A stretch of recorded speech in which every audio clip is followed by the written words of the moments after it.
আজকে আমরা পড়বো হচ্ছে ক্লাস 7-এ মানুষের খাদ্য চ্যাপ্টারটি পরিবেশ ও বিজ্ঞান বইয়ের। ওকে, এই চ্যাপ্টারটি তোমাদের পেজ নম্বর 145-এ আছে এবং ফার্স্ট টার্ম পরীক্ষাতেও আছে। সো এই চ্যাপ্টারটা একটা গুরুত্বপূর্ণ চ্যাপ্টার, ভালো করে পড়তে হবে এই চ্যাপ্টারটা। এটা মেনলি এটা হচ্ছে আমাদের লাইফ সায়েন্স পার্টের চ্যাপ্টার। ওকে, কি part? Life science part. Okay, তোমাদের ক্লাস 9 থেকে লাইফ সায়েন্সটা আলাদা হয়ে যাবে। তো এখন থেকে জেনে রাখো কোনটা লাইফ সায়েন্স, কোনটা ফিজিক্যাল সায়েন্স। ওকে, এটা লাইফ সায়েন্স পার্টের সাবজেক্ট, তোমাকে এটা লাইফ সায়েন্স হিসেবে পড়তে হবে। মানে এখানে পুষ্টি নিয়ে কথা হবে, কি খাওয়া উচিত কি খাওয়া উচিত নয় সেগুলো নিয়ে আমরা এখানে একটু আলোচনা করব। ওকে, সো দেখতে পাচ্ছি এটা এরকম চ্যাপ্টার। আমি এটা একটু ওকে, ফার্স্টে তোমাদের কিছু তথ্য দেওয়া আছে, সেই তথ্যগুলো নিয়ে একটু কথা বলবো। যেমন সারাদিনে কী কী কাজ করো, আর শক্তি। এই সারাদিনের যে কাজ করতে আমাদের যে শক্তি লাগে, মানে এমনি এমনি তো কাজ করতে পারবো না, যে খাবার খাই, এই খাবার থেকেই আমরা শক্তিটা পাই। ওকে, এই পেজে তো এরকম কিছু নেই, পরের পেজে যাওয়া যাক। পরের পেজে তুমি তোমরা দেখতে পাবে এখানে নিচে কয়েকটা ভিটামিনের নাম লেখা আছে। এই ভিটামিনগুলো আমাদের একটু জানতে হবে। ওপরে দেখো শূন্যস্থান পূরণ আছে, একটা শূন্যস্থান পূরণটা তোমরা লিখে নাও, আমি বলে দিচ্ছি। ওপরে শূন্যস্থান পূরণটাই হবে হচ্ছে খাদ্য। তারপর দিকে লেখা আছে ঠিকমতো খাবার খেলে সুস্থ মানুষের শরীরে জীবাণু সংক্রমণ কম হয়। এবার বলো কিসের অভাবে দেহে রোগ জীবাণু সংক্রমণ অতিমাত্রায় ঘটে এবং শরীর অসুস্থ হয়? তাহলে বলো রোগ জীবাণুর আক্রমণ ঠেকানো বা তাদের মারার শক্তি কোথা থেকে আসে? এটা হবে খাদ্য। মানে আমি কোনো শরীরে যদি রোগ জীবাণু আসে, সেই রোগ জীবাণু থেকে লড়ার জন্য আমাদের চাই শক্তি, আর সেই শক্তির যোগান দেয় হচ্ছে খাদ্য। আমরা যদি ডেলি খাবার না খাই, খাবারে থাকে ইমিউনিটি, প্রোটিন, ভিটামিন, সব খাবার থেকে আমরা পাই। আমরা যদি পর্যাপ্ত পরিমাণে ভালো খাবার না খাই, তাহলে কিন্তু আমাদের শরীরে রোগ জীবাণু সংক্রমণ কিন্তু আস্তে আস্তে বেড়ে যাবে, তাহলে কিন্তু আমাদের শরীর দুর্বল হয়ে পড়বে।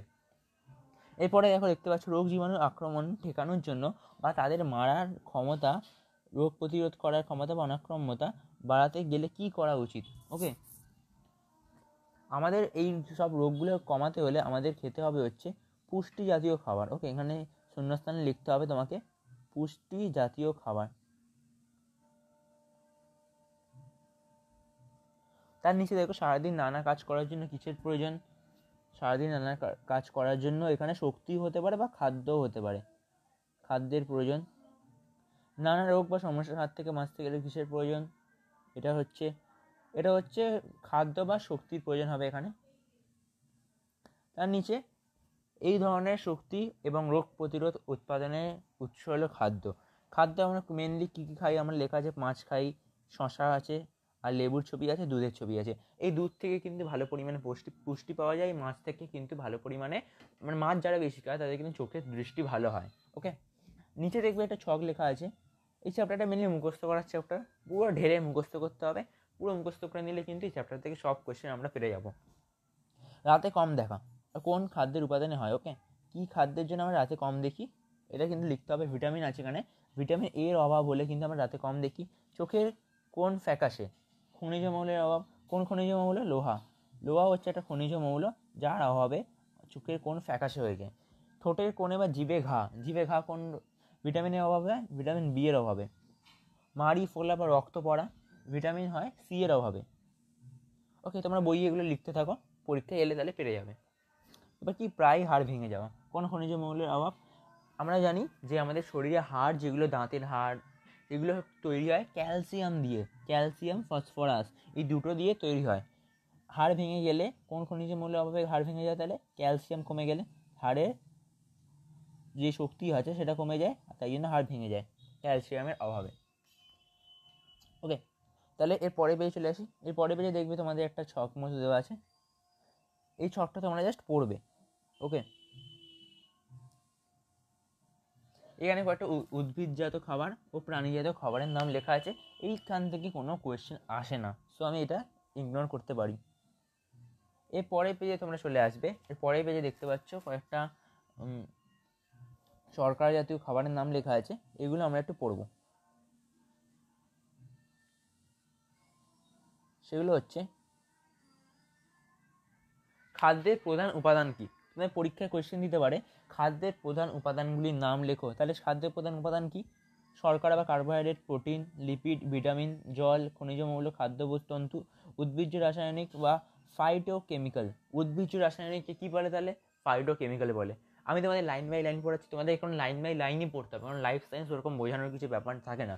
তো আমি তাই জন্য বইয়ের পিডিএফটা খুলেছি, বইয়ের পিডিএফ ধরে লাইন বাই লাইন তোমাদের বোঝাচ্ছি, না হলে কিন্তু লাইফ সায়েন্স পারবে না। ফিজিক্যাল সায়েন্স কি বোঝানোর উপর ডিপেন্ড করে, অঙ্ক বোঝানোর উপর ডিপেন্ড করে, কিন্তু লাইফ সায়েন্স একটুখানি কনসেপ্টের ওপর অতটা ডিপেন্ডেন্ট নয়, একটু মুখস্থের উপর ডিপেন্ডেন্ট। ওকে, এখানে কয়েকটা খাদ্য উৎস, খাদ্যের প্রধান উপাদানের নাম লেখা আছে, এগুলো জাস্ট একটু পড়ে নেবে।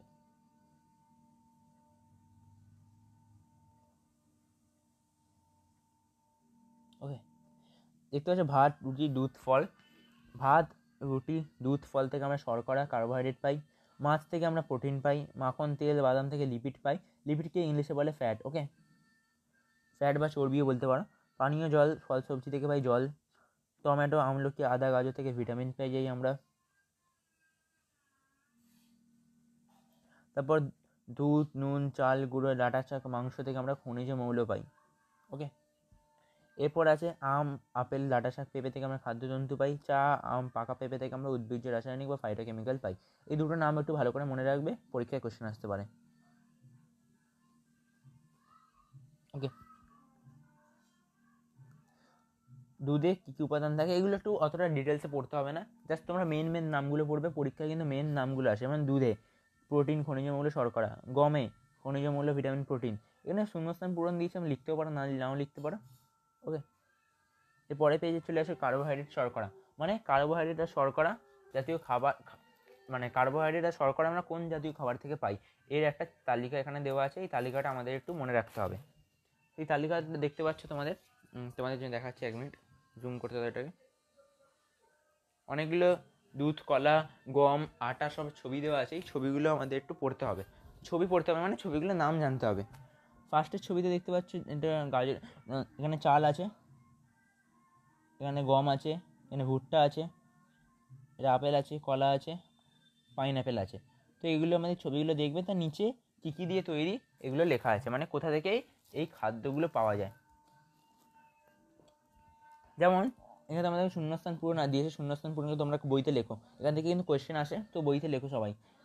কোন কোন উদ্ভিজ্জ খাদ্য থেকে শর্করা পাওয়া যায়? একটা তো আলু হবে, একটা হবে আখ, উপরের ছবি থেকে আখ পাওয়া যায়। কলা থেকে পাওয়া যায়, আর গম থেকে পাওয়া যায়। কোন কোন প্রাণীজ খাদ্য থেকে শর্করা পাওয়া যায়? মেটে পাওয়া যায়, মাংস থেকে পাওয়া যায়, দুধ থেকে পাওয়া যায়। তারপর মিষ্টি খাদ্যবস্তু কি? এখানে কিন্তু সবেদা লিখে দাও, ওপরের ছবিতে কিন্তু সবেদা ছিল। দানা শস্য থেকে কি? ভুট্টা। দানা শস্য যখনই নাম আসবে, জোয়ার, বাজরা, ভুট্টা, জোয়ার বাজরাকে কিন্তু একসঙ্গে মিলেট বলে, এটা কিন্তু মাথায় রাখবে। ওকে, এখানে কিন্তু তোমাদের বইয়ে লেখা নেই, জোয়ার বাজরাকে কিন্তু একসঙ্গে বলা হচ্ছে মিলেট। ওকে, জোয়ার বাজরা একসঙ্গে বলে মিলেট, নামটা মনে মাথায় রাখবে, মিলেট। সবেদা, এখানে সবেদা পাওয়া যায়, আর ছেড়ে দাও। আর ভুট্টা হলো, এখানে ভুট্টার সঙ্গে লিখে দিতে পারো রাগি, বা ছেড়ে দিতে পারো, একটা নাম জানলে যথেষ্ট। মূল বা কন্দ শাঁখালু হয়, এখানে মূলো লিখতে পারো, মূলো। একটা ওল লিখতে পারো, ওল। তারপর সবুজ শাকসবজি, পালং শাক লিখে দিতে পারো, পালং। আরেকটা লিখতে পারো হচ্ছে, আর ছেড়ে দাও, এখানে মুসুর মুগ লিখবে, মুসুর মুগ থেকে লিখতে পারো বিউলির ডাল, যারা যারা খেয়েছো কমেন্টে জানিও, আমি কোনোদিন খাইনি। বিভিন্ন প্রকার ডাল হয়ে গেল। প্রাণীজ খাদ্যবস্তু দুধ, মধু। এখানে কিন্তু পাঁঠার যকৃৎ লিখে দাও, ওপরে ছবিতে পাঁঠার যকৃৎ ছিল। তোমার ছবিটা পুরো দেখালাম না, জাস্ট তোমরা পড়বে ওখান থেকে। ওকে, এই শূন্যস্থানগুলো থেকে কিন্তু কোয়েশ্চেন আসে, এটা কিন্তু ভালো করে মাথায় রাখবে। এই শূন্যস্থান যেগুলো করাচ্ছি, শূন্যস্থানগুলো যেগুলো করিয়ে দিচ্ছি, সেখান থেকে কিন্তু ভালো পরিমাণে কোয়েশ্চেন আসে। ওকে, শূন্যস্থানগুলো আমি ভালো করে করাচ্ছি, কোয়েশ্চেন কিন্তু আসবে, মাথায় রেখো। এরপরে পেজে চলে এসো, এরপরে পেজে দেখতে পাবে এখানে কোন কোন খাদ্যে কার্বোহাইড্রেট আছে, কোন কোন খাদ্যে কার্বোহাইড্রেট নেই। এখানে কিন্তু 2 রকমের ছক আছে। একটা উপরে লেখাটা পড়ো, দেহ গঠনের জন্য খাদ্য থেকে যেসব শর্করা আমাদের ব্যবহার করি তারা প্রধানত 2 প্রকারের, একটা গ্লুকোজ, একটা শ্বেতসার।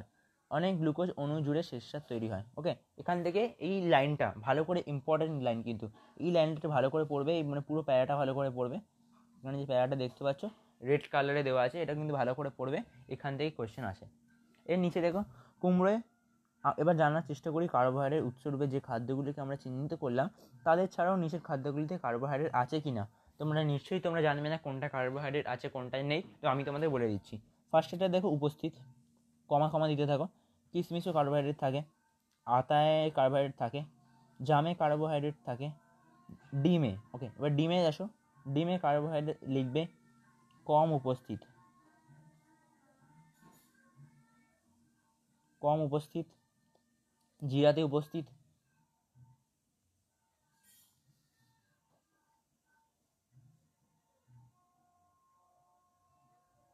তারপর দইতেও আছে,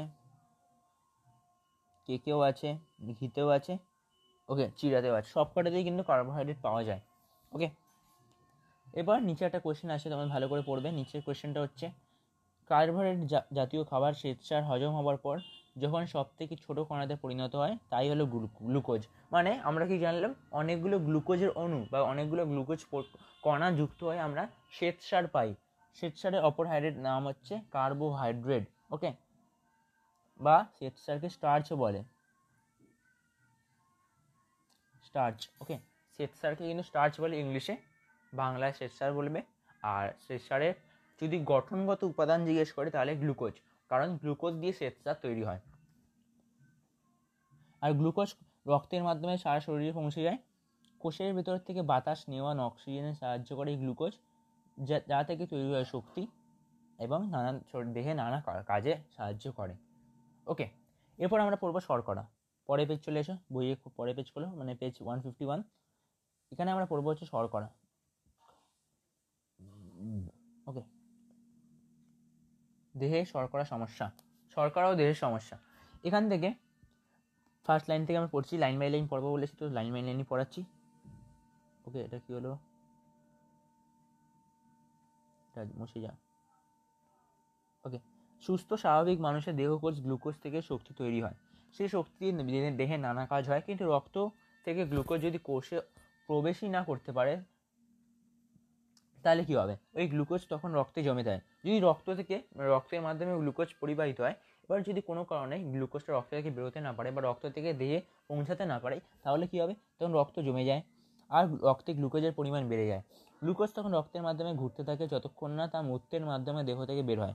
গ্লুকোজ কোষে ঢুকতে না পারার জন্য দেহে নানা অঙ্গে সমস্যার সৃষ্টি হয়। কোন কোন অঙ্গে সমস্যার সৃষ্টি হয়, হৃৎপিণ্ড, বৃক্ক, চোখ। নামগুলো কিন্তু হাইলাইট করবে, নামগুলো মাথায় রাখবে। এরপর কি, এই অবস্থাকে বলা হয় ডায়াবেটিস বা মধুমেহ।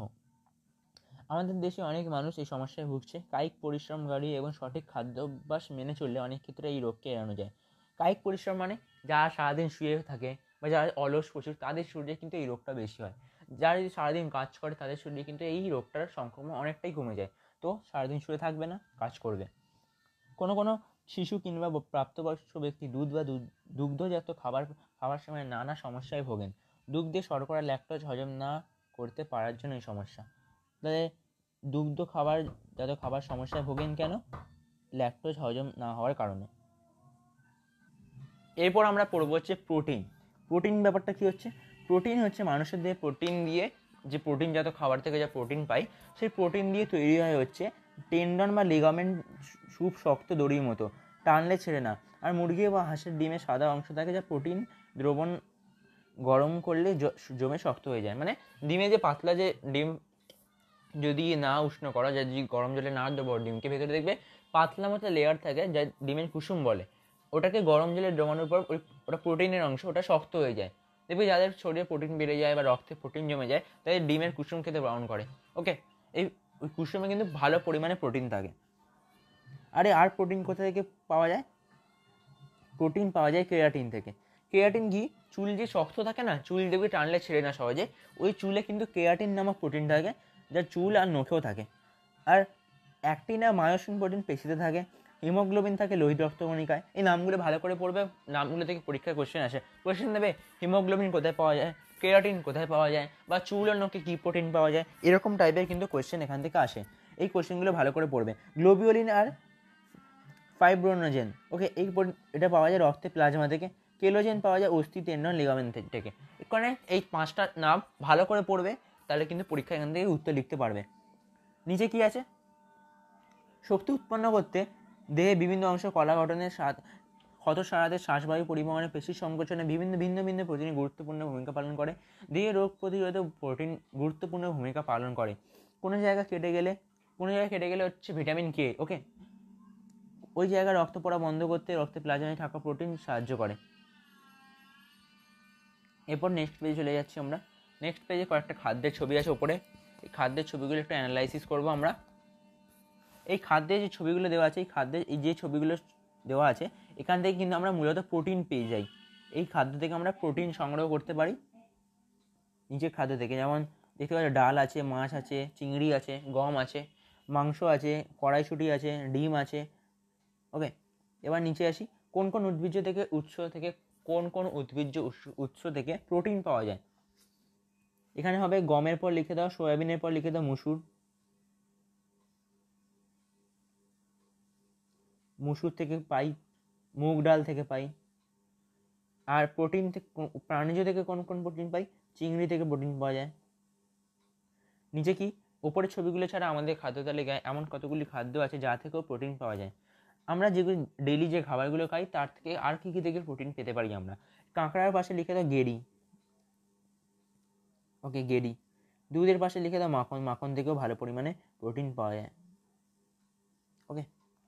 আর এদিকে অত কিছু লিখতে হবে না, এগুলো যা যা আছে এগুলো আমরা ডেইলি খাই, এর বেশি কিছু আমাদের খাই না কিন্তু। নিচে কি? নিচে কোন কোন খাদ্যে প্রোটিন আছে, কোন কোন খাদ্যে প্রোটিন নেই, এগুলো একটা তালিকা বানাতে বলেছে। এই তালিকাটা আমরা এখন পূরণ করবো। চাল আর গমে কিন্তু প্রোটিন থাকে, ঘিয়ের কিন্তু প্রোটিন থাকে, চীনা বাদামে প্রোটিন থাকে, তিল বলে যেটা আছে কম উপস্থিত, লেখো দাও কম উপস্থিত। কলায় কিন্তু কম থাকে, মাশরুমে কিন্তু উপস্থিত থাকে, বেশি থাকে, মানে নর্মাল প্রোটিন পাওয়া যায়।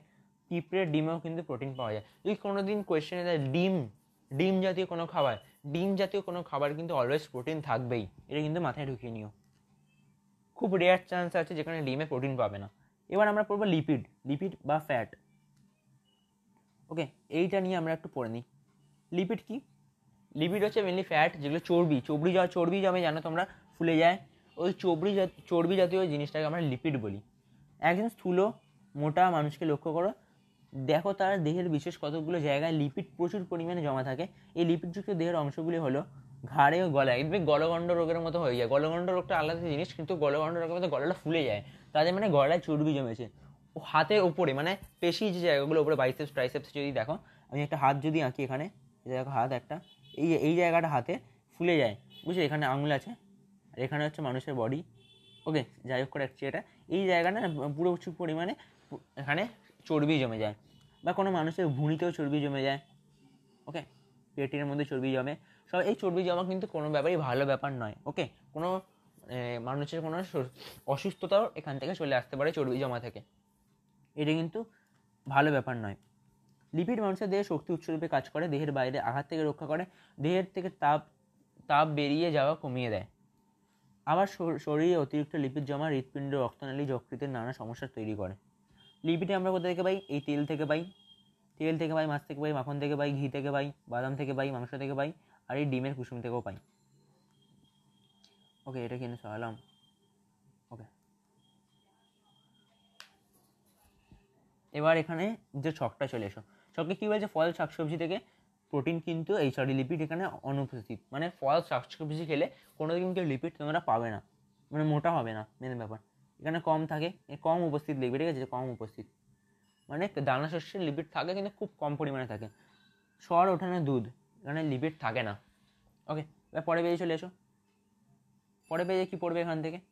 এখান থেকে পড়বে হচ্ছে এগুলো, ভিটামিনটা পরে পড়াচ্ছি, দেখি ওখানে উপস্থিত অনুপস্থিতটা একটু লিখে দিই তোমাদের জন্য। প্রথমে পপকর্নে কিন্তু আমাদের এখানে কী বলে, প্রোটিন লিপিড থাকে, কিন্তু পপকর্নে লিপিড থাকে। উপস্থিত লিখে দাও, এখানে উপস্থিত, আলুতে উপস্থিত, আখের রসে কম উপস্থিত, ওকে, কম উপস্থিত। লেবুতে অনুপস্থিত, ডাক্তার ইন্দি এখানে একটা, লেবুতে অনুপস্থিত। গম ভুট্টাতেও কম থাকে, কম উপস্থিত। মাশরুমেতে কিন্তু উপস্থিত, কম নয় ভালো পরিমাণে থাকে। মাংসে কিন্তু উপস্থিত, মুরগির মাংস। খেজুরে কিন্তু কম উপস্থিত, ওকে, খেজুরে কম উপস্থিত। ওকে, এবার ভিটামিনে চলে এসো। এখানে একটা স্টোরি দিয়েছে ভিটামিন কী করে আবিষ্কার হলো, এসবের স্টোরি আছে একটা। আজ থেকে প্রায় 500 বছর আগে, 500 বছর আগে ইউরোপের বিভিন্ন দেশে একটা খুব প্রচলিত রোগ ছিল স্কারভি। জাহাজের নাবিকদের অনেকেই এই রোগে মারা যেত, তাই জাহাজে কমলা লেবু অন্যান্য টক জাতীয় ফল নাবিকদের খেতে দেওয়া হতো। তাহলে ভিটামিনকে সরানোর জন্য কী খাওয়া হতো? টক জাতীয় খাবার। এটা কিন্তু কোয়েশ্চেন দিতে পারে, তো আন্ডারলাইন করে নাও।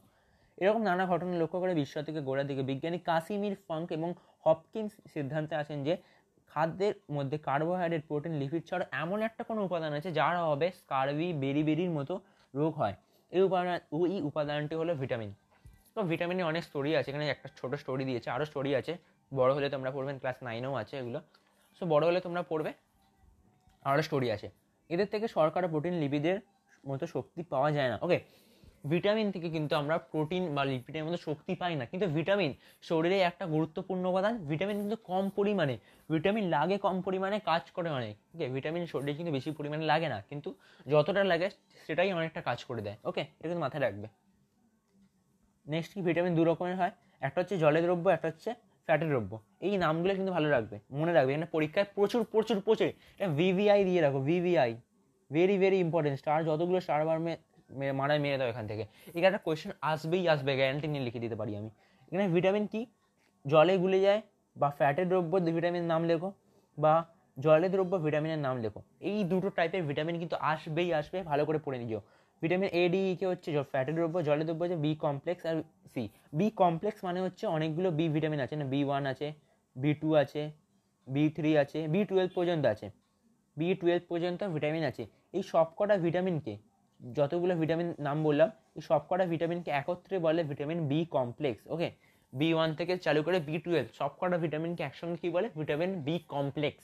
এই নামগুলো কিন্তু মাথায় রাখবে। এরপর নিচে চলে এসো, এই ভিটামিন এর নাম তো আগেই তোমাদের কয়েকটা ভিটামিন এ লেখালাম, একটা জায়গা মনে আছে, ছকের মধ্যে লেখালাম, সেই কাজগুলো কিন্তু এখানে লেখা আছে, ভালো করে দেখে নাও। ভিটামিন এ কোথায় কোথায় লাগে? চোখ, হাড়ি, মানে হাড়, দাঁত, খাদ্য প্রণালী ঠিক রাখতে সাহায্য করে। ডি কী কাজে লাগে? হাড় ও দাঁতের স্বাভাবিক গঠন ঠিক রাখে। ই কী কাজে লাগে? লোহিত রক্তকণিকা, হৃৎপিণ্ড, মস্তিষ্কের সক্রিয়তা বজায় রাখে। ভিটামিন ই কিন্তু প্রচুর পরিমাণে, যারা পড়াশোনা করে তাদের জন্য কিন্তু প্রচুর পরিমাণে কাজে লাগে ভিটামিন ই, কারণ এখানে মস্তিষ্কের সক্রিয়তা বাড়াতে কাজে লাগে। ভিটামিন কে কি তোমাদের একটু আগেই বললাম, কেটে গেলে ভিটামিন কে কাজে লাগে। সো রক্ত পড়া বন্ধ করতে কাজে লাগে ভিটামিন কে। এইগুলো কিন্তু পুরো ঝরে মুখস্থ করে, ডেইলি একবার করে পড়বে, এমনি দেখবে একমাত্র মুখস্থ হয়ে গেছে।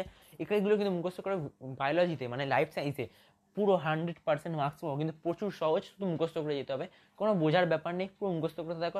একটা ছোটোখাটো ডাক্তারও হয়ে যেতে পারো ফ্যামিলির মধ্যে। ওকে, তাহলে ফ্যামিলির কোনো রোগ হলে তুমি বুঝে যাবে কোন ভিটামিনের জন্য হয়েছে, কোন লিপিডের জন্য হয়েছে, কী কারণে হয়েছে রোগটা, সেটা কিন্তু বুঝে যাবে। আর নম্বর পাওয়াতে খুব সহজই ব্যাপার এতে। এবারে এই উৎস সম্পর্কে বলে পড়বো, কোথা থেকে এই ভিটামিন পাওয়া যায়। ভিটামিন এ এর উৎস দেখো লেখা আছে ওপরে।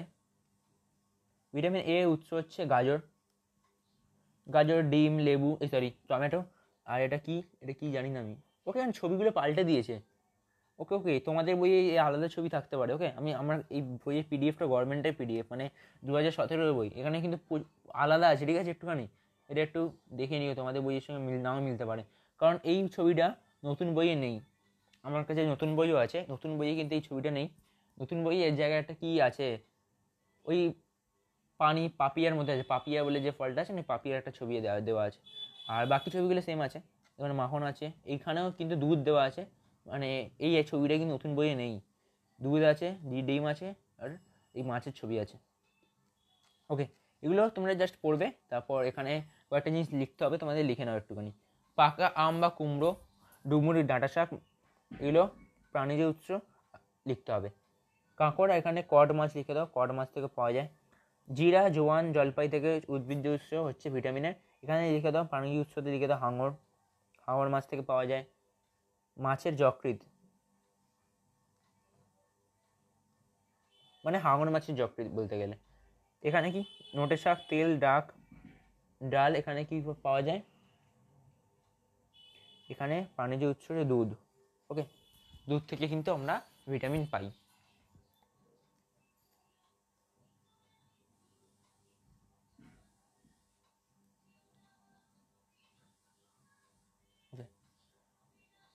রাতে দেখতে কষ্ট হয় মানে চোখ ভালো নেই। চোখ ভালো নেই কেন?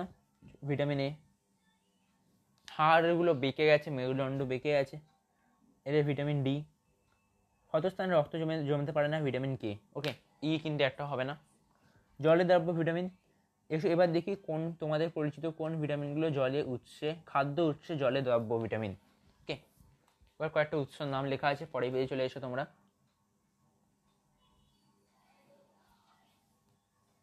এই ক্লাসটা একটা বড় হবে কিন্তু মাথায় রেখো, একবার যদি না দেখতে পারো পাট পাট করে দেখবে, কিন্তু ক্লাসটা পুরো দেখে ভালো ক্লাস হচ্ছে এটা কিন্তু।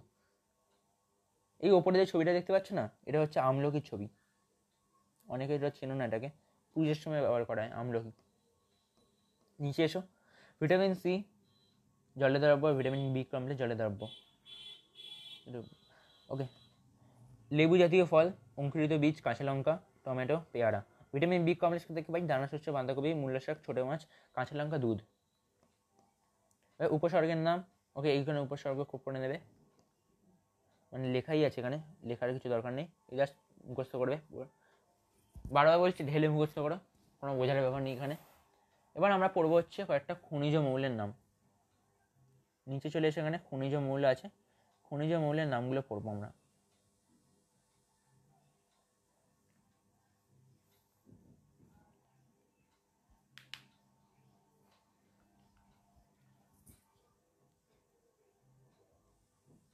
কয়েকটা সমস্যার কথা দেওয়া আছে এখানে দেখো।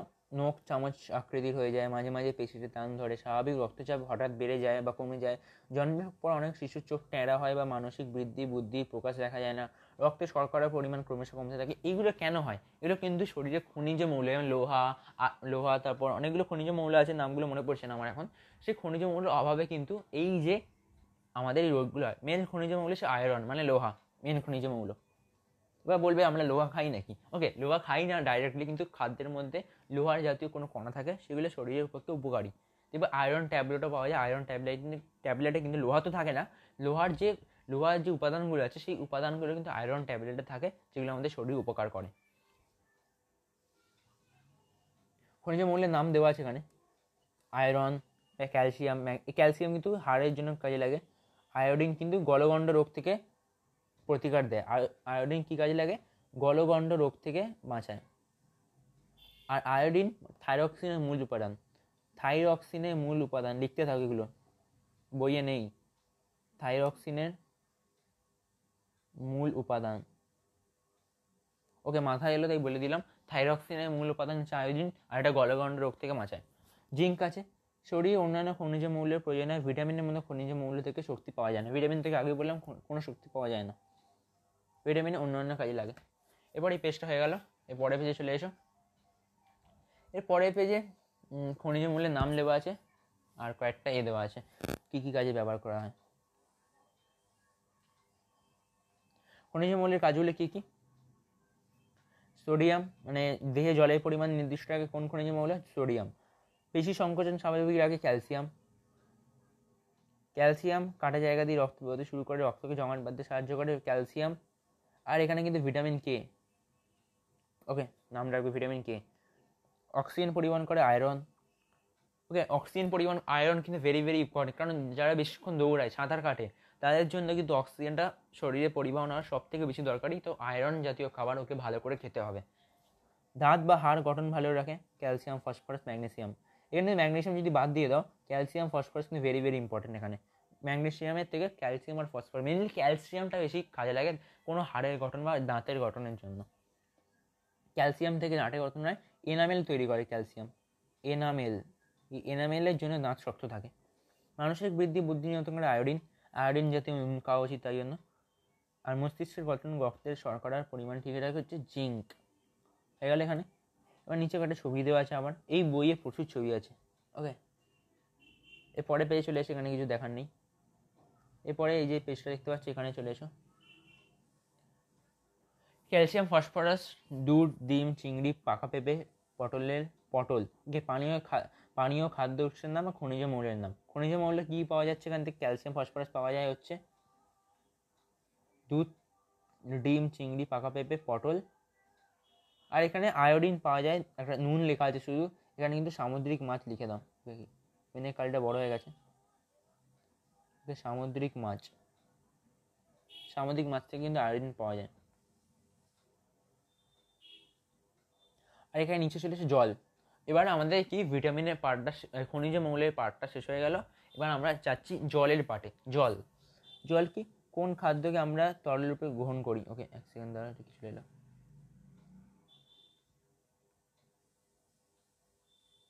কোন খাদ্যকে আমরা তরল রূপে গ্রহণ করি, সেটা হচ্ছে জল। যে কোনো জীবদেহে গঠনকারী একটি উপাদান হলো জল। একজন মানুষের 70 কেজি ওজন হলে দেহে জলের পরিমাণ 45 কেজি। এত ঘুরিয়ে বলা দরকার নেই। 100 কেজি ওজন হলে দেহে জলের পরিমাণ আছে 70 কেজি। দেহে জলের পরিমাণ আছে 70% জল থাকে দেহে।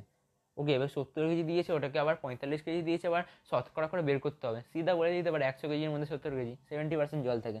ওকে, জল আমরা কোথা থেকে পাই, দেহে ব্যবহৃত জল আমরা কোথা থেকে পাই, এখানে একটু মুছতে হবে এগুলোকে, এটা লিখে নিয়ে তোমরা 70%। ওকে ওকে ওকে ওকে মানা তো। ওকে, এক মিনিট। ওকে, এগুলো মুছি, এক মিনিট। দেহে ব্যবহৃত জল আমরা কোথা থেকে পাই, ফলের রস, তরমুজ থেকে, আখ থেকে পাই, আখ থেকে পাই, ভাত থেকে পাই, তরকারি থেকে বা জল পাই, কারণ তরকারিতে জল দেওয়া হয়। ডাবের জল থেকে পাই, দুধ থেকে পাই, চা থেকে পাই, চা। নিচে কি, অনেকটা ঘাম অথবা বারবার পাতলা পায়খানা হলে, ওকে, কোন কোন অবস্থায় দেহে জলের চাহিদা বৃদ্ধি পায়। অনেকটা কম অথবা বারবার পাতলা পায়খানা হলে জলের চাহিদা বৃদ্ধি পায়। আর একটা হচ্ছে খাবার খাওয়ার পর, যদি আমরা খাবার খেয়ে নিই, তারপর খাবার খাবার খাবার হওয়ার পর জলের চাহিদা বৃদ্ধি পায়।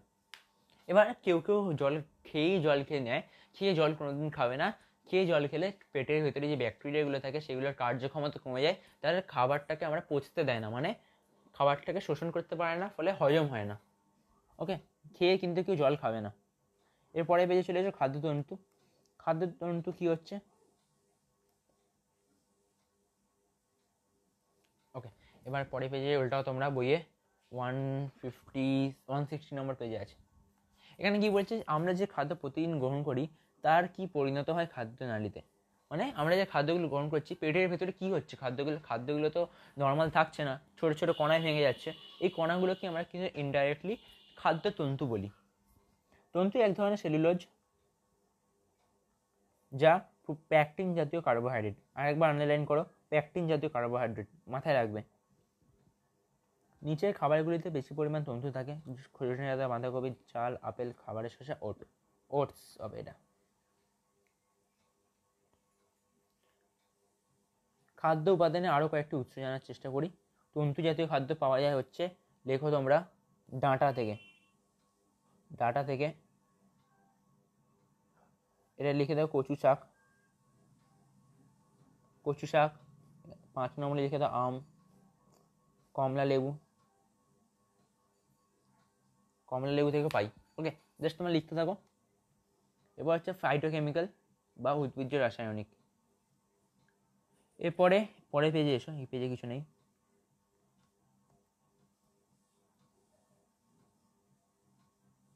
আগের পাতার খাদ্যগুলোর প্রত্যেকটি রঙিন। এদের মধ্যে নানা রঙের উদ্ভিজ্জ রাসায়নিক যৌগ থাকে, যেমন ক্যারিনেফ, ফ্ল্যাভোনেডস, যে নামটা লেখা আছে দেখতে পাচ্ছ, বা ক্যারোটিনিয়েডস। উচ্চারণটা ক্যারোটিনিয়েডস হবে। ওকে, ক্যারোটিনিয়েডস। ওকে, আমি বাংলা উচ্চারণটা জানি না আমি ঠিক করে, ইংলিশে বলছি আমি, ক্যারোটিনিয়েডস উচ্চারণটা হয় এরকম। এর মানবদেহে খুব তাড়াতাড়ি বুড়ো হয়ে যাওয়া আটকায়। মানে যদি তোমরা এই উদ্ভিজ্জ রাসায়নিক খাবার খাও, তাহলে তাড়াতাড়ি বার্ধক্য আসবে না। মানে 60 বছর তো তাড়াতাড়ি চলে আসবে, কিন্তু যে বার্ধক্য, যে প্রকারভেদটা, মানে বাইরে থেকে দেখে বুঝলেন দাদু বলা যায়, মানে চামড়া ফামড়া ঝুলে থাকে, বা হাড় ফাড় ভেঙে যায়, হাইট বাড়া কমে যায়। হাইট বাড়া তো কমে যায় অনেক ছোটো বয়স থেকেই, মানে 23 বছর বয়স থেকে হাইট বাড়াটা মেনলি কমে যায়, তারপর আর হাইট বাড়ে না। তো যার হাইটটা কমতে শুরু করে না, বয়স্ক হলে হাইট কমতে শুরু করে, হাড়ের ক্ষয় হয়, চামড়া ঝুলে পড়ে। কিন্তু যদি তুমি উদ্ভিজ্জ রাসায়নিক ফাইটোকেমিক্যালস খেতে থাকো, তাহলে কিন্তু এই বার্ধক্যের দেরিতে আসবে, মানে চামড়া পরেই ঝুলবে, মানে 70-80 বয়সে এই বার্ধক্যটা চালু হবে। 60 বছর থেকে কিন্তু চালু হবে না, এটা কিন্তু মেন একটা বৈশিষ্ট্য। হৃৎপিণ্ডের কার্যকারিতা ঠিক রাখে, এটা মেন উপাদান। বয়স্কদের কিন্তু বেশিরভাগ জনের হৃৎপিণ্ডের কার্যকারিতা একটু গন্ডগোল চালু হয়ে যায়, হৃৎপিণ্ড ভালো থাকে না। কিন্তু সেই বয়স্ক লোকেরা যদি ফাইটোকেমিক্যালস খেতে থাকে তাহলে কিন্তু তাদের হৃৎপিণ্ডের কার্যকারিতা অনেক ভালো থাকবে। হাড়কে শক্ত রাখে, ক্যান্সার হওয়ার সম্ভাবনা কমায়। ওকে, এরপর নিচে কয়েকটা দেওয়া আছে, এগুলো ছেড়ে দিতে পারো তোমরা, এগুলো ছেড়ে দেবে, এখান থেকে কোশ্চেন আসে না। আর পরের পেজে যদি তোমরা যাও, এখানে খাদ্য তালিকা দেওয়া আছে, কে কেমন ডেলি খাবার খাও, প্রথম দিন কী কী খেলে, দ্বিতীয় দিন কী কী খেলে, তৃতীয় দিন কী কী খেলে লিখতে হবে তোমাদের। এখান থেকে কিন্তু কোয়েশ্চেন আসে না, তো লিখছি না। ওকে, এখান থেকে কোয়েশ্চেন আসে না, আমি তোমাদের এই চ্যাপ্টার থেকে নোট দিয়ে দেবো। এরপর হচ্ছে রোগের ব্যাপারে পড়বো, কয়েকটা রোগ, এগুলো ছেড়ে দাও, রোগের ব্যাপারে পড়বো। রোগ হচ্ছে অপুষ্টি বা স্থূলত্ব। অপুষ্টি বা স্থূলত্ব হলে কী, মানে রোগটা হচ্ছে কেন হচ্ছে, রোগের নাম, এগুলো ডিটেলসে পড়বো আমরা এখন। এই পেজটা খুলে নাও, বইয়ে 164 পেজ। প্রথমে একটা গয়েগটার, তারপর একটা হচ্ছে অ্যানিমিয়া, টেরা চোখ, অন্ধত্ব, মেরাসমাস। ওকে, এগুলো কেন হয়েছে? আয়োডিনের অভাবে হয়েছে গয়ডার। যেমন তোমাদের বললাম না তখন, তোমাদের তখন বললাম গলায় যে গলাটা ফুলে যায়, গলগণ্ড রোগ হয়, সেটা আয়োডিনের অভাবে। ওকে, তখন যে বললাম এইটা ওই কারণে হয়। আয়রনের অভাবে হয় রক্তাল্পতা, আয়োডিনের অভাবে টেরাচোক হয়, ভিটামিন এর অভাবে অন্ধত্ব হয়, প্রোটিন বা শক্তির অভাবে ম্যারামাস হয়। ওকে, মানে হাতে পারে এতটাই শক্তি কমে যায়, একটা বোতল তোলার মতো ক্ষমতা থাকে না তার কাছে, হাতটা নড়াতেই পারে না, এরকম হয়ে যায়। সো ভালো করে খাবার খাবে প্রথম থেকেই, 7-এ পড়ে নিচ্ছ, এগুলো অনেক আগেই পড়ে নিচ্ছ। এগুলো কিন্তু আবার তোমাদের পড়তে হবে ক্লাস 11-12 গিয়ে, কারণ এগুলো 9-এও নেই, 9-এ খুব বেশি নেই, 9-এর অন্যান্য রোগ সম্পর্কে আছে, 8-এও অতটা কিছু নেই, 10-এ তো নেই বলতে গেলে, 10-এ এসব নিয়ে ব্যাপারই নেই। আবার যারা বায়োলজি নিয়ে পড়বে, ডাক্তারি নিয়ে পড়বে, তারা কিন্তু এগুলো আবার পরে পড়তে পারবে। এখন কিন্তু পরের ক্লাসে নেই, তারপরের ক্লাসে নেই, তারপরের ক্লাসেও নেই। সো এগুলো এখনই ভালো করে পড়ে নাও, মজা আসবে পড়লে।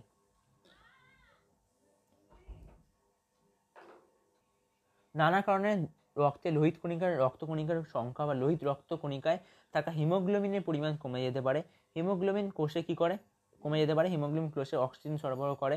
হিমোগ্লোবিন কম থাকলে কোষগুলি শক্তি উৎপাদন প্রক্রিয়া বাধা পায়, সামগ্রিকভাবে মানুষের দুর্বল হয়ে পড়ে। এটাই রক্তাল্পতা। রক্তাল্পতা কি পুরোটা দেবে না, শুধু হিমোগ্লোবিন থেকে রক্তাল্পতা পর্যন্ত দেবে। রক্তাল্পতা নানা কারণে হতে পারে। এটা কি কোশ্চেনটা দেবে, রক্তাল্পতা কেন হয়, রক্তাল্পতার কারণ লেখো, এরকম কোশ্চেন আসে। কিরকম কেন হয়, অতিরিক্ত রক্তক্ষরণ, জীবনের সংক্রমণ, হিমোগ্লোবিন বা লোহিত রক্তকণিকার সংশ্লেষের উপাদান অভাব। ওকে, হিমোগ্লোবিনের ক্ষেত্রে আয়রন আর লোহিত রক্তকণিকার ক্ষেত্রে B12, এগুলো কিন্তু মাথায় রাখবে।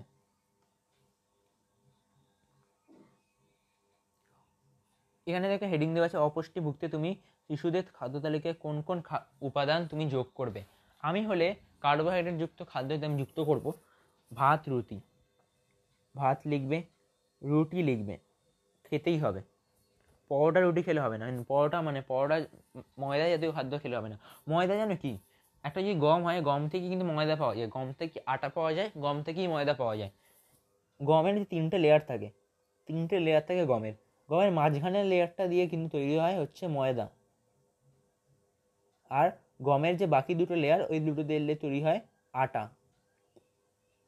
আটা তৈরি হয়, ময়দা তৈরি হয়। এই মাঝখানের লেয়ারটা কি জানো, মাঝখানের লেয়ারটা হচ্ছে সব থেকে দূষিত। মানে গমের দানায় যদি কোনো নোংরা পদার্থ নেই, সবকটা কোষের পরিমাণ একটা অনেকগুলো কোষ দিয়ে তৈরি হয়েছে, এই কোষে দূষিত পদার্থ থাকবেই। দূষিত পদার্থগুলো গমের মাঝখানে সঞ্চিত হয়, এই জায়গাটা সব দূষিত পদার্থ সঞ্চিত হয়। এই দূষিত পদার্থ দিয়েই আমরা তৈরি করি ময়দা, আর বাকি যে পদার্থ পড়ে থাকে সেটা তৈরি আটা। আরে বুঝতেই পারছো, ইনডাইরেক্টলি তুমি গমের যে নোংরা পদার্থগুলো সেগুলোই খাচ্ছ ময়দার মাধ্যমে। ময়দাতে এক্সট্রা রং দিয়ে ময়দাকে সাদা করে দেওয়া হয়। ওকে, তো রঙের একটা আলাদা দূষণতা হচ্ছেই। আশা করি বুঝতে পেরেছো। তাই কম পরিমাণ ময়দা খাবে না কেন, কম পরিমাণ খাবে। ওকে, এটা মুছি এবার একটু, মুছছে না কেন ভাই, মুছবে না নাকি ভাই, ছেড়ে দে, থাক এটা তাহলে, মুছবে না। প্রোটিনযুক্ত খাদ্য কি দেবো আমি, দুধ অলওয়েজ দেবো। দুধ মানে কমপ্লেন হরলিক্সের কথা বলছি না, দুধ মানে পিওর দুধ, হরলিক্স কিছু হয় না। ডিম, ডাল। লিপিডযুক্ত খাদ্য কি, ডিম, ভালো পরিমাণ লিপিড থাকে, মাখন। এখানে তেলও হতে পারে, তেল তেল মানে সর্ষের তেল হতে পারে, বা মাংস লিখে দাও এখানে, মাংসের চর্বিও হয়। ভিটামিনযুক্ত খাদ্য কি? বাঁধাকপি, ভিটামিনযুক্ত খাদ্য ভালো করে খাবে, বাঁধাকপি। আর একটা লিখে দিতে পারো মাছ। খনিজ মৌলযুক্ত খাদ্য সামুদ্রিক মাছ, সামুদ্রিক মাছে কিন্তু খনিজ মৌল থাকে। সামুদ্রিক মাছ বলতে ইলিশ হতে পারে, আর ওই যে মাছগুলো আছে কাঁকড়া হতে পারে, বা এখানে ফলের মধ্যে দিতে পারে আমলকি, আমলকিতে কিন্তু পাওয়া যায়। ওকে, এগুলো কিন্তু এখান থেকে কোয়েশ্চেন আসে, তো ভালো করে পড়বে এগুলো, যেগুলো লিখিয়ে দিচ্ছি ছকগুলোতে। এরপরে পরে পেয়ে চলে এসো, একটা মোটা ছবি আছে, প্রথমে তো রোগা ছবি আছে একটা। এই রোগটার নাম হচ্ছে ম্যালামাস। এই রোগটা দেখতে পাচ্ছ,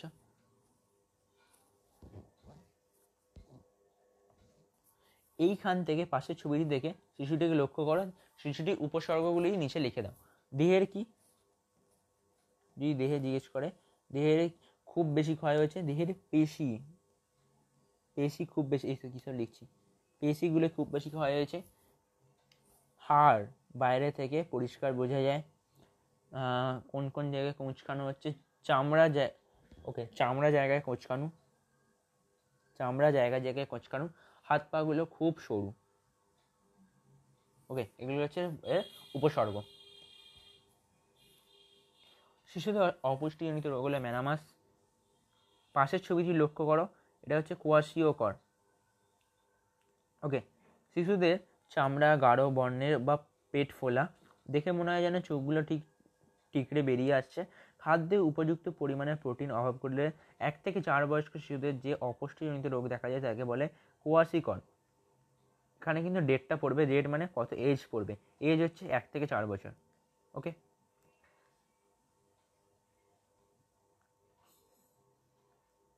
এই ধরনের যদি শিশুকে আমি সুস্থ করতে চাই, তাহলে কী কী খাদ্য নির্বাচন করব?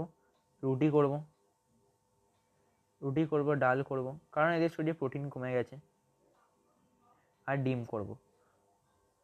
ওকে, ওর নিচে নামিয়ে যাও। আয়োডিনের অভাবে কী কী রোগ হয়, ভেরি ভেরি ইম্পর্টেন্ট, 5টা পয়েন্ট ভালো করে পড়বে। ওকে, রিকেট নামটা কিন্তু ভালো করে পড়বে। রিকেট হয় হাড় পা ভেঙে যায়, হাড় বেঁকে যায়, মেন ব্যাপার হাড়টা বেঁকে যায় ভিটামিন ডি এর জন্য। কী করে সরানো যায়? লৌহ সমৃদ্ধ খাদ্য গ্রহণ করতে হবে। মূলো শাক হচ্ছে, আর একটা এখানে দিতে পারো মোচা, দিয়ে দিতে পারো মোচা। তারপর এখানে আয়োডিন সমৃদ্ধ খাদ্য গ্রহণ হচ্ছে সামুদ্রিক মাছ, আগেই বললাম আয়োডিন পাওয়া যায়। ভিটামিন বি কমপ্লেক্স, সেটা ধরো ডি হয়ে যায়, খাদ্য গ্রহণ দুধ থেকে পাওয়া যায়, তারপর বাদাম থেকে পাওয়া যায় ভিটামিন ডি। বাদাম মানে মেনলি সব বাদামই ভিটামিন থাকে। এরপরে পেজে চলে এসো, এরপরে ভালো একটা জিনিস আছে। ওকে, তোমরা রিলেট করতে পারবে যে জিনিসটাকে। এখানে ডিমের সরি, এখানে উপরে ছক দেওয়া আছে, ছকটা করতে হবে না, কারণ ছকটা আগেই করেছি আমরা অনেকবার, একই টাইপের ছক, তাই করতে হবে না। এখানে তিনটার ছেলের খাদ্য অভ্যাস দেওয়া আছে। মিমো, টিটু, জন, ভালো ভালো নাম দিয়েছে। মিমো খায় হচ্ছে ভাত, রুটি, ডাল, শাক সবজি, ফল, দুধ, তেল, মাছ, মাংস, ডিম। ওকে, টিটু খায় ভাত ও বা পরোটা, সবজি, দুধ, তেল, পাঁঠার মাংস, পেস্ট্রি, কুকিজ, কোল্ড ড্রিঙ্ক, গুঁড়ো, চিন, ওরে তেরা, রুটি, মাংস, ফ্রাই, আইসক্রিম, রোস্ট, কেক, ডিম, চিনির বার্গার, হালদা পানীয়, ফুড জুস। ওকে ওকে, হেভি হেভি খাবার। আমার তো এই টিটুর খাবারটা, জনের খাবারটা হেভি লাগছে, আমার তো পুরো এইগুলো হেভি লাগে খেতে আমার। ওকে, নিচে কি লেখা আছে দেখি। টিটু ও জনের ওজনের স্বাভাবিকের তুলনায় অনেক বেশি। বয়স উচ্চতার তুলনায় একজন ব্যক্তির চেয়ে একজনের ওজন উচিত হওয়া উচিত 20% বেশি হলে ওই ব্যক্তিকে স্থূল বা মোটা বলে ধরে নেওয়া হয়। মানে কোনো একটা ব্যক্তির ওজন আর একটা ব্যক্তির থেকে যদি 20% বেশি বেশি হয়, তাহলে তাকে স্থূলত্ব বা মোটা বলা হয়। ওকে, নর্মাল মানুষের থেকে যদি ওজনটা 20% বেশি হয় তাহলে।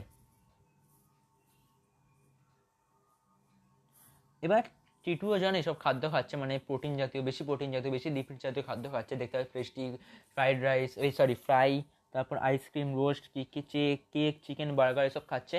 সো এগুলোর জন্য কি এদের মোটা হয়ে গেছে। মোটা হয়ে গেছে কেন? রক্তের লিপিডের পরিমাণ বেশি গ্রহণ করেছে। টিটু ওজন পরিশ্রমের তুলনায় বেশি খাদ্য গ্রহণ করে। ওকে, এরপরে চলে এসো।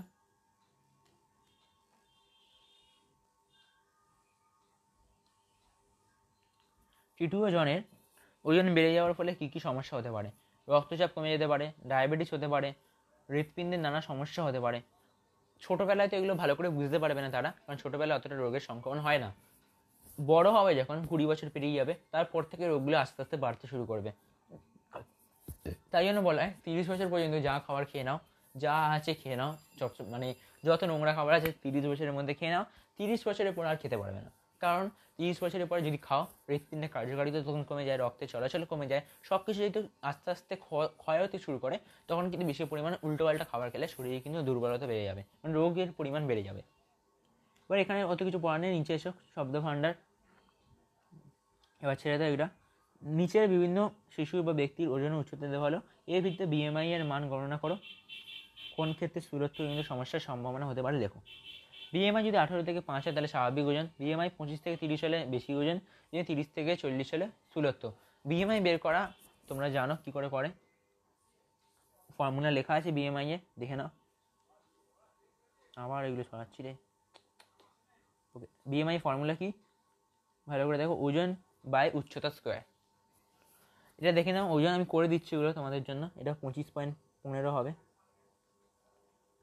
এখানে স্থূলত্ব আছে কারণ 20 বেশি, স্বাভাবিক ওজন মানে 25 থেকে 30 হলে বেশি ওজন। সম্ভাবনা আছে কী কী উপসর্গ দেখা যায় ছেড়ে দাও।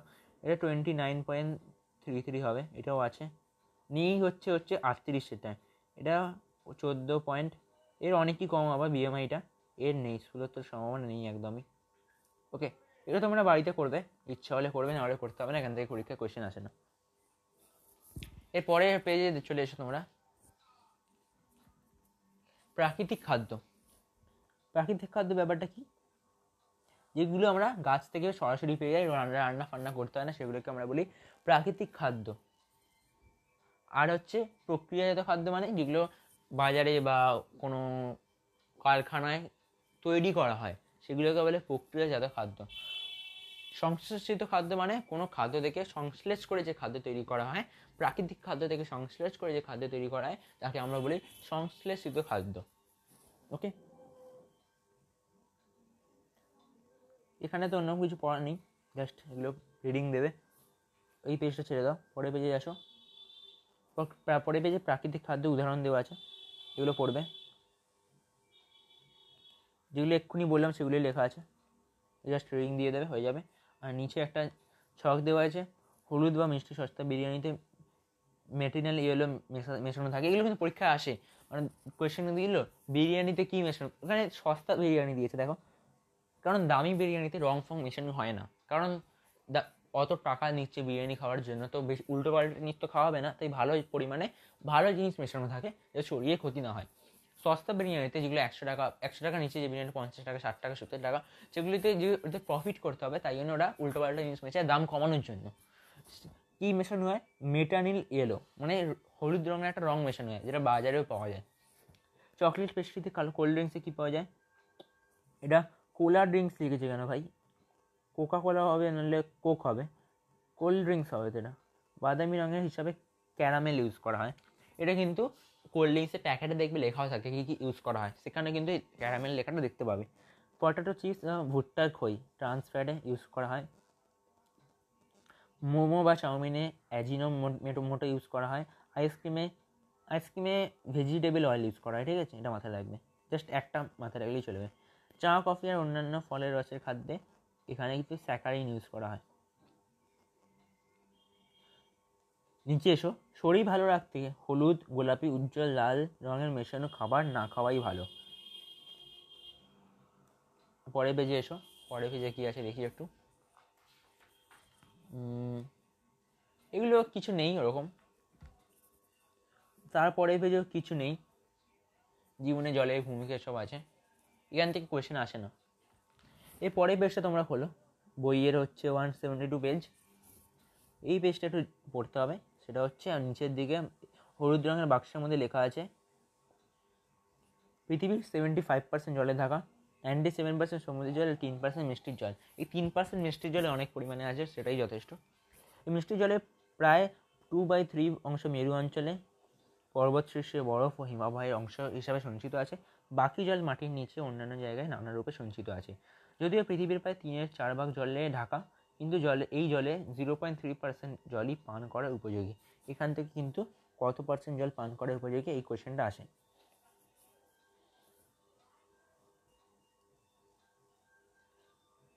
এরপরে পরে পেজে যাই আমরা।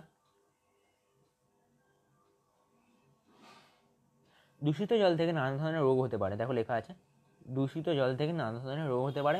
জল পরিষ্কার আমরা করবো কী করে? যেমন টাইম কলে জল আছে বা কোনো পাম্প করছে, টিউবওয়েল থেকে জল তুলছে, এই জলে কিন্তু অনেক রকমের নোংরা জিনিস মিশে থাকতে পারে। কারণ এখন ভূগর্ভের জল নোংরা, কিন্তু নোংরা ফেলা হচ্ছে, প্রচুর পরিমাণে নোংরা ফেলা হচ্ছে।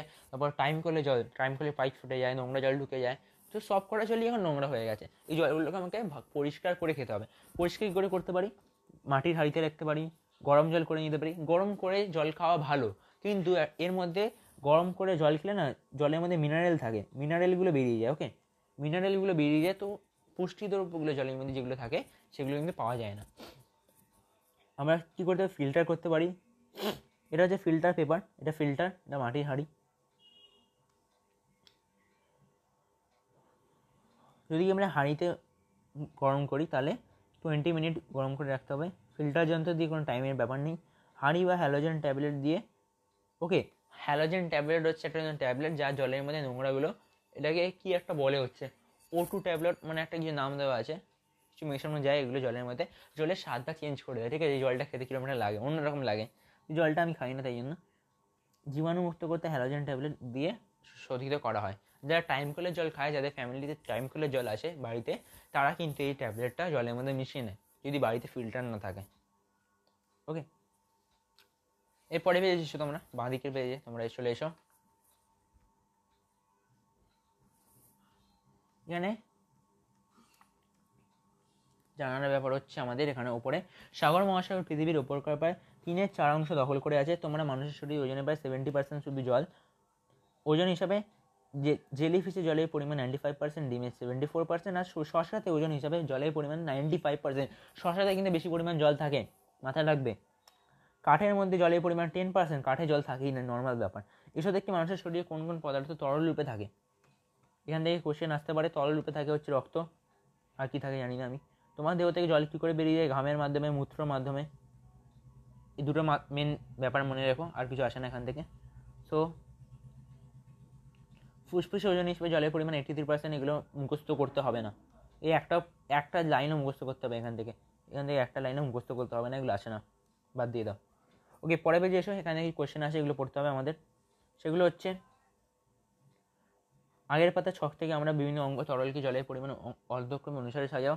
এগুলো বাদ দিয়ে দাও, এগুলো কোনো পরীক্ষায় কোনো দরকারই নয়, জাস্ট পড়ার ইচ্ছে হলে পড়তে পারো, পরীক্ষায় আসে না।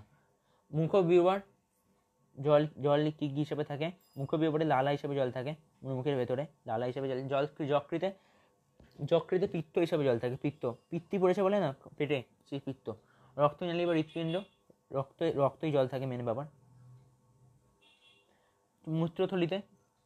মূত্রথলিতে কী হিসেবে জল থাকে? মূত্র হিসেবে জল থাকে। তারপর কি চোখে কী করে অশ্রু হিসেবে জল থাকে? কাঁদতে অশ্রুগুলো বেরোয়। ত্বকে ঘাম হিসেবে জল থাকে। মস্তিষ্কে জল থাকে হচ্ছে সেরিব্রেলার তরল। এর নামটা প্রথমবার শুনছো, কিন্তু নামটা কিন্তু পরীক্ষায় আসতে পারে। সেরিব্রোস্পাইনাল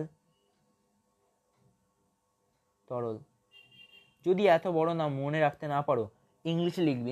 ইংলিশে শর্ট হয়ে লিখবে কী করে বলে দিচ্ছি। ইংলিশে লিখবে CSF, জাস্ট CSF লিখে দেবে, ফুল টু ফুল নম্বর পাবে। টিচার যে নম্বর কাটে বলে দেবে সেরিব্রোস্পাইনাল তরল। এটা কি কাজ করে বলো তো?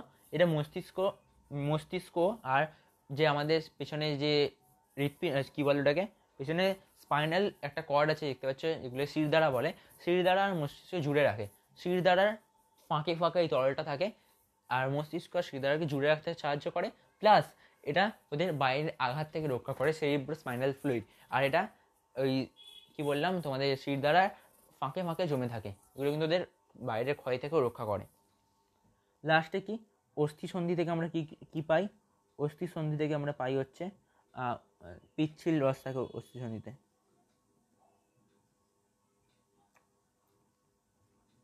পিচ্ছিল রস থাকে। নেক্সট নিচে চলে এসো ভালো করে। শব্দভাণ্ডার, ওকে, এখানে বলে দিয়েছে, আমি দেখিনি, আমি না দেখে লিখছিলাম, সরি আমি বলে দিয়েছি সেভ দিস ফাইনাল তরল। ওকে, CSF। ওকে, আমি দেখিনি এগুলো, পরে দেখলাম। ওকে, আমি ঠিকঠাক লিখেছি তো, 1 মিনিট। আমি এগুলো আগেও পড়িয়েছি অবশ্যই, আমার জানা ছিল এগুলো আছে, কিন্তু আমি এখানে দেখতে ভুলে গেছিলাম, আমি আন্দাজে লিখছিলাম। ওকে, ঠিকই তো লিখেছি, হ্যাঁ ঠিক, অশ্রু হাম পিচ্ছিল রস, ঠিক আছে, ঠিকই লিখেছি, আমি দেখিনি এগুলো। ওকে, তোমার পা কেটে গেছে, ডাক্তারবাবু তোমায় হাতে ওষুধ ইঞ্জেকশন দিলেন, ওই ওষুধ, হ্যাঁ এটা আমাদের ভালো ভালো কোয়েশ্চেন এখানে আছে। তোমরা যদি হাত কেটে যায় বা পা কেটে যায়, তোমাদের ডাক্তারবাবু খাওয়ার ওষুধ দেয়, খাওয়ার ওষুধ দিয়ে হাত কাটার ওষুধ কীভাবে ঠিক হবে? এটা তোমাদের মাথায় অনেকেরই কোয়েশ্চেন এসেছে। এই ওষুধটা ঘা পর্যন্ত, মানে যেখানে কেটে গেছে সেখানে পর্যন্ত পৌঁছা যাচ্ছে রক্তের মাধ্যমে। রক্ত কি ওষুধের মধ্যে যা যা গুরুত্বপূর্ণ জিনিসপত্র আছে সেগুলো ওই কাটা অংশে নিয়ে চলে যায়।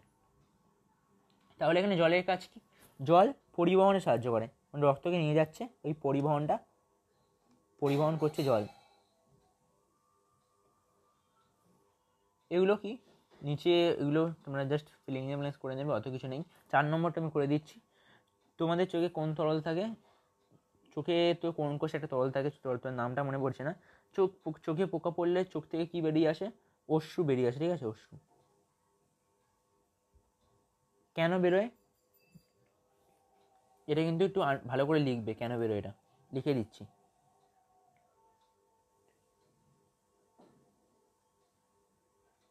এদের কিন্তু 1 মার্কে কোশ্চেনে আসে। চোখ থেকে অশ্রু কেন বেরোয়? জীবাণুকে মেরে ফেলতে, বা আরেকটা হতে পারে চোখকে পরিষ্কার রাখতে।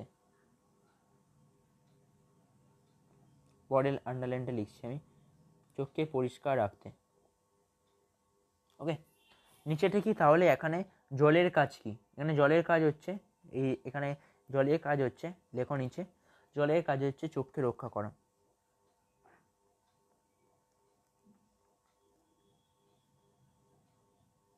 ওকে, বুঝতে পেরেছো আশা করি কি বলছি। পরে পেজে চলে এসো, যদি বুঝতে না পারো কমেন্টে বলবে, আমি আরেকবার বুঝিয়ে দেবো একটা ভিডিও বানিয়ে। এখানে এখানে কয়েকটা লাইন দাগ দিচ্ছি, আগের পেজে 1 আর 4টা ভালো করে দাগ দেবে, মানে দাগ দিয়ে রাখবে, পরীক্ষা আসতে পারে।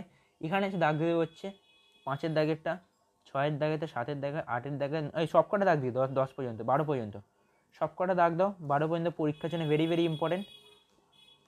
এই এতগুলো দাগ দিলাম যেগুলো 12 পর্যন্ত, আরেকবার দেখিয়ে দিচ্ছি তোমাদের। এই 12 পর্যন্ত VVI লিখে দাও, স্টার মার্ক দিয়ে দাও, পরীক্ষায় 1 মার্কের কোয়েশ্চেনের জন্য ভেরি ভেরি ইম্পর্টেন্ট। এবারে এগুলো নিয়ে একটু আলোচনা করা যাক। কী দিয়েছে? তোমার নিঃশ্বাস এমন একটা আয়নায় ফেলো, আয়নায় কিছু দাগ পড়ছে, আয়নায় দাগ পড়ছে তো, হ্যাঁ দাগ পড়ছে, হ্যাঁ লিখে দেবে। এবার তোমার দুটো হাড়ের জোরে থাকা পিচ্ছিল রসে জল আছে সেটা জেনেছো, ওই জল কি কাজ করে? ওকে, দুটো হাড়ের মধ্যে ঘষা যাতে না লাগে, ঘষা না লাগতে দেয় না। এবার 11 নম্বরটা চলে এসে, সবকটা করছি না, 11টা করে দিচ্ছি। 11টা হচ্ছে ম্যালেরিয়া ও নিউমোনিয়ার মতো রোগে প্রবল জ্বর আসে, ঘাম দিয়ে জ্বর ছাড়ার সময় জল বা প্রবল জোরে চান করানোর সময় জল কি কাজ করে? শরীরকে ঠান্ডা রাখতে কাজ করে। ওকে,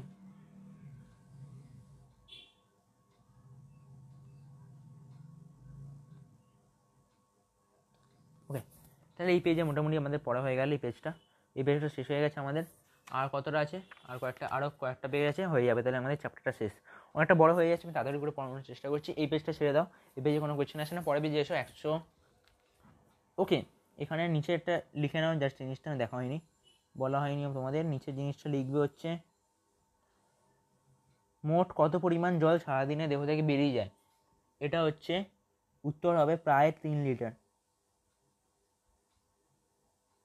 ওকে, প্রায় 3 লিটার জল আমাদের শরীর থেকে বেরিয়ে যায়। নেক্সট পেজে এসো, এখানে হচ্ছে ঠিক কত পরিমাণ জল পান করা উচিত? বেশি পরিমাণ জল পান করলে কিন্তু শরীরে প্রবলেম হবে, কম পরিমাণ জল পান করলে শরীরে প্রবলেম হবে। একটা নির্দিষ্ট পরিমাণ জল পান করা উচিত। সেই পরিমাণটা কত? দেহের ওজনে 50 মিলিলিটার জল পান করলে তবে তার দেহে দৈনিক জলের চাহিদা পূরণ হবে। 50 মিলিলিটার সুস্থ ব্যক্তি।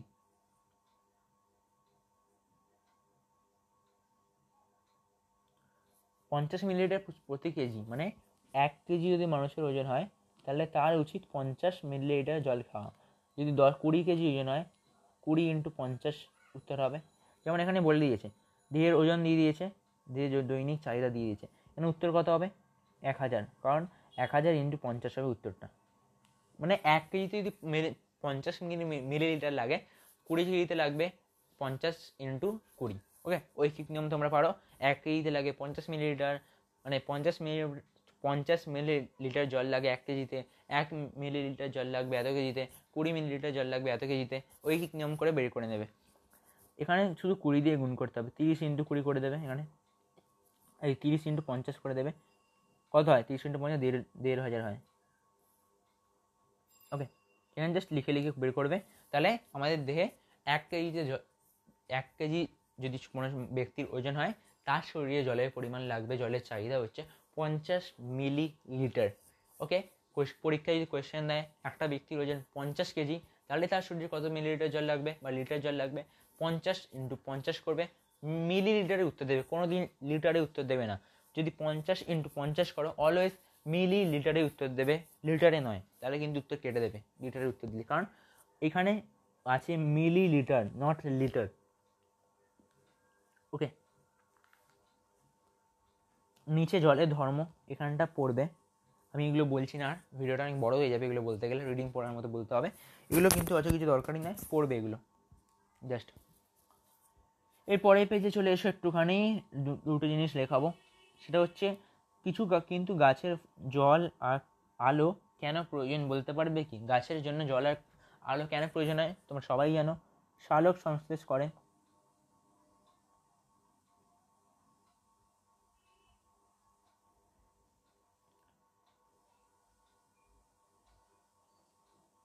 খাদ্য তৈরির জন্য। গাছ কোথা থেকে পায়? পাতা থেকে পায়। নিচে চলে এসো, খাবার তৈরি হয় কোথায়? গাছের রান্নাঘরে। এসে বাড়িতে না তৈরি হয় রান্নাঘরে, গাছে তৈরি হয় পাতায়। খাবার তৈরি করতে কী লাগে? সূর্যালোক লাগে। সূর্য লাগে না, সূর্যালোক লাগে। এখন তো কৃত্রিমভাবে সূর্যালোক তৈরি করা হচ্ছে। চাল, ডাল, নুন, ক্লোরোফিলের কণা লাগে আর জল লাগে। এই ক্লোরোফিলের জন্য কিন্তু গাছের রং সবুজ হয়। ওকে, ক্লোরোফিলের জন্য গাছের রং সবুজ হয়। নিচে এসো, এখানে কিছু জানতে হবে না, আর ছেড়ে দাও। পরে পেজে এসো, উদ্ভিদের খাবার তৈরি।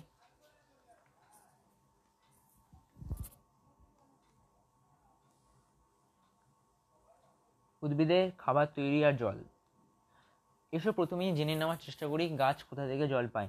স্থলজ উপায়ে জল, মাটির নিচ থেকে, মাটি থেকে লিখে দিতে পারো।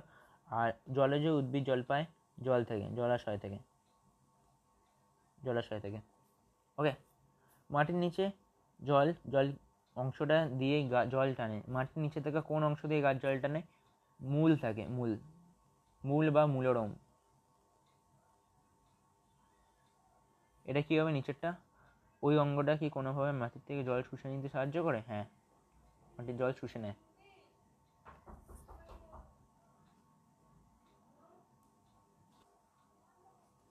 এরপর কি পড়বে তোমরা? এখানে নিচে নিচে এসে যাও, এই হলুদ রঙের বাক্সে দেখো, মাটির কণার গায়ে লেগে থাকা জল শুষে নেয়।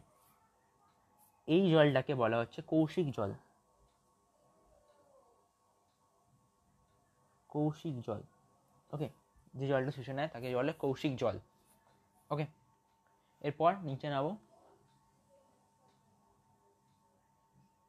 গাছের পাতা হলো রান্নাঘর। ক্লাসটা হচ্ছে কিন্তু অনেকক্ষণ হয়ে গেছে। ওকে, এরপরে বেরিয়ে চলে এসো, উদ্ভিদের খাদ্য তৈরিতে জলের ভূমিকা। সালোক শব্দের সংশ্লেষ শব্দটাকে যদি ভাঙি আমরা, সালোক আর সংশ্লেষ পাওয়া যায়, আর আলোকে শব্দ পাওয়া যায় স্ব আলোক। ওকে, সালোককে ভাঙলে স্ব আলোক, মানে আর সূর্যালোকের উপস্থিতিতে যদি সংশ্লেষ করা হয় তখন থেকে সালোক সংশ্লেষ বলা হয়। সংশ্লেষ মানে তৈরি করা। সূর্যের আলোক শক্তি খুব সামান্য অংশই গাছ শোষণ করে। সূর্যের এই শক্তি আর গাছের সবুজ কণা ক্লোরোফিল এর সাহায্যেই সালোক সংশ্লেষ প্রক্রিয়া শুরু হয়। সালোক সংশ্লেষ প্রক্রিয়ার পরেই ধাপগুলিতেই প্রয়োজন হয় জল আর পরিবেশ থেকে নেওয়া কার্বন ডাই অক্সাইড গ্যাসের। রাত্রিরে কিন্তু কার্বন ডাই অক্সাইড গ্যাস গাছ ছেড়ে দেয়, সকালবেলা কার্বন ডাই অক্সাইড গ্যাস গ্রহণ করে। সূর্যের আলো যে শক্তিতে গাছ শোষণ করে তার একটা অংশ গাছ রূপান্তরিত করে তার তৈরি করা শর্করা জাতীয় খাবারে জমা করে রাখতে। মানুষ এবং বিভিন্ন প্রাণীরা উদ্ভিজ্জ কোনো খাবার খায়, তারা আসলে খাবারের জমিয়ে রাখা সূর্যের রূপান্তরিত শক্তি থেকেই ব্যবহার করে। মানে মানুষ কিন্তু সূর্যের রান্না করা খাবারটা খাচ্ছে না, সূর্যের খাবারটা সঞ্চিত করে রেখেছিল শর্করা হিসাবে, সেই খাবারটাকে মানুষরা খাচ্ছে ইনডাইরেক্টলি। ওকে, এরপরে পেজে চলে আসি আমরা, পরে পেজ শেষ। ওকে, পরে 6 নম্বর চ্যাপ্টার চালু হচ্ছে। ওকে, 6 নম্বর চ্যাপ্টার আমরা পরে পড়বো, আজকের ভিডিওতে এইটুকুই। আশা করি চ্যাপ্টারটা পুরো ডিটেলসে পড়িয়েছি, অনেক ডিটেলসে পড়িয়েছি, কী কী কোয়েশ্চেন ইম্পর্টেন্ট সেগুলোও পড়িয়েছি। এখান থেকে একটা কোয়েশ্চেন ইম্পর্টেন্ট হচ্ছে, গাছ কী রূপে নিজের খাদ্য জমা রাখে? গাছ কিন্তু শর্করা রূপে গাছের মধ্যে খাবার জমা রাখে। ওকে, কোয়েশ্চেনটা বলে দিলাম। ওকে, এই তাহলে আমাদের চ্যাপ্টারটা এই চ্যাপ্টার শেষ হয়ে গেল। পরে ক্লাসে আমরা অন্য চ্যাপ্টার নিয়ে আলোচনা করব। ওকে, তাহলে আজ যে ক্লাস আমি এখানে শেষ করছি, দেখা হচ্ছে পরের ভিডিওতে। আজ বাই বাই।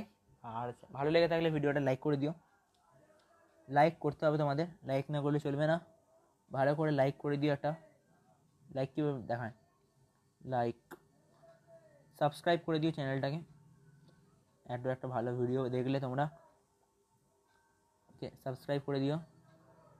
বাই বাই, তাহলে আজকের জন্য দাঁত বের করে দিই। ওকে, বাই বাই, দেখা হচ্ছে পরের ক্লাসে, বাই বাই।